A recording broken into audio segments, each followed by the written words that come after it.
पुरानी हवेली का रहस्य। गांव के बुजुर्ग कहते थे कि वहां रात के समय कोई परछाई चलती है जो इंसान नहीं है। 20 वर्षीय अंशिका, जो कि दिल्ली यूनिवर्सिटी की छात्रा थी, गर्मी की छुट्टियों में अपने नाना नानी के पास धर्मपुर आई थी। उसे रहस्यमयी कहानियों में बहुत दिलचस्पी थी। जब उसने हवेली की बात सुनी तो उसकी उत्सुकता और भी बढ़ गई। नानी, वहां क्या सच में कुछ है? अंशिका ने पूछा। नानी ने सिर हिलाते हुए कहा, बिटिया, उस हवेली में कोई है जो अब भी किसी का इंतजार कर रहा है। कई साल पहले वहां एक लड़की जिया रहती थी जो एक हादसे में मर गई। कहते हैं उसकी आत्मा अब भी वहीं है। अंशिका ने ठान लिया कि वह इस रहस्य से पर्दा उठाएगी। अगली रात चांदनी रात थी। अंशिका ने अपनी कैमरा, टॉर्च और डायरी ली और चुपचाप हवेली की ओर निकल पड़ी। हवेली टूटी फूटी थी, दीवारों पर बेलें छड़ी हुई थीं और अंदर सन्नाटा पसरा था। तभी एक ठंडी हवा का झोंका आया और अंशिका ने देखा सीढ़ियों पर एक सफेद साया। डर के बावजूद वो आगे बढ़ी।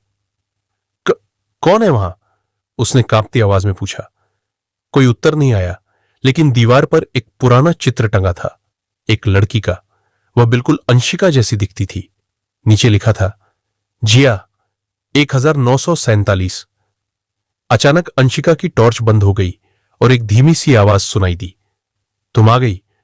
मुझे पता था तुम लौटोगी। अंशिका का दिल जोर जोर से धड़कने लगा। तुम कौन हो? मैं जिया हूं या शायद तुम ही जिया हो। अंशिका को चक्कर आने लगा। उसे एक झलक में अपने पिछले जन्म की झलक दिखाई दी। एक पुरानी प्रेम कहानी अधूरी रह गई थी। जिया और अर्जुन, दो प्रेमी जिन्हें समाज ने अलग कर दिया था। तभी अंशिका को एक पुराने बक्से में एक पत्र मिला, अर्जुन का लिखा हुआ। उसमें लिखा था कि वो जिया को लेने लौटेगा, लेकिन फिर कभी लौटा नहीं। सुबह होते ही अंशिका बाहर आई, कुछ सोचती हुई। क्या वह जिया का पुनर्जन्म थी? क्या कोई अधूरी कहानी अब पूरी होगी? वह जानती थी अब रहस्य सिर्फ हवेली तक सीमित नहीं था, वो खुद रहस्य बन चुकी थी। मैं ओमकार वर्मा मिलूंगा आपसे अगली वीडियो में एक और नई कहानी के साथ। जब तक के लिए बाय बाय, टेक केयर।